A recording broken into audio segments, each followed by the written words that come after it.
ஒரு 50 வயசு அம்மா என்ன பண்ணாங்கன்னு பார்த்தீங்கன்னா, இந்த மாரி காது குத்திக்கணும்னு ஆசைப்பட்டு, இந்த இடத்துல காத குத்திக்கிட்டாங்கங்க.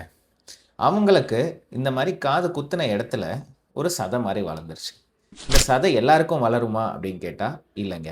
சில பேருக்கு இந்த டெண்டன்சி ஜெனடிக் ப்ரீடிஸ்போசிஷன் அதனால இந்த ஒரு காயம் ஆறம்போது, அது ஜாஸ்தியா ஆறி சதையா வளர வாய்ப்பு இருக்கு. அனைவருக்கும் வணக்கம். நான் உங்கள் டாக்டர் வருண் குமார்ஜி, காது மூக்கு தொண்டை நிபுணர். ஸோ இந்த கண்டிஷன் பேர் என்னன்னு பார்த்தீங்கன்னா, கீலாய்டுன்னு சொல்லுவோம்.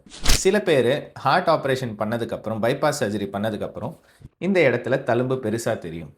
ஸோ அந்த மாரி டெண்டன்சி இருக்கிறவங்களுக்கு, இந்த மாரி காது குத்துனாலோ, இல்ல தையல் போட்டாலோ, இல்ல ஏதாவது ஆப்பரேஷன் பண்ணாலோ, அந்த இடத்துல தழும்பு ரொம்ப பெருசா தெரியுங்க.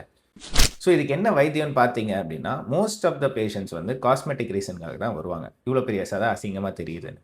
ஸோ என்ன பண்ணலான்னு பார்த்தீங்கன்னா, சின்னதா இருக்கும்போதே இன்ஜெக்ஷன் ஸ்டீராய்டு இன்ஜெக்ஷன் போட்டு குறைக்கலாங்க. இல்ல ரொம்ப பெருசா இருக்கு அப்படின்னா, அது ஆப்பரேட் பண்ணி அந்த சதைய எடுத்துட்டு, தையல் போடுறதுக்கு முன்னாடி இன்ஜெக்ஷன் குடுத்து, தையல் போட்டு, ட்ரெஸ்ஸிங் போட்டு, பேஷண்ட்டுக்கு இது நல்லா ஆக்கலாங்க.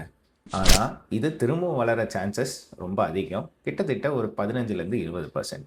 ஸோ இந்த மாரி காது குத்தி இந்த மாரி சதை வளர்ந்ததுன்னா, அவங்களுக்கு இந்த ரீல ஷேர் பண்ணுங்க. ஸ்கோப் ENTய ஃபாலோ பண்ணுங்க. நன்றி, வணக்கம்.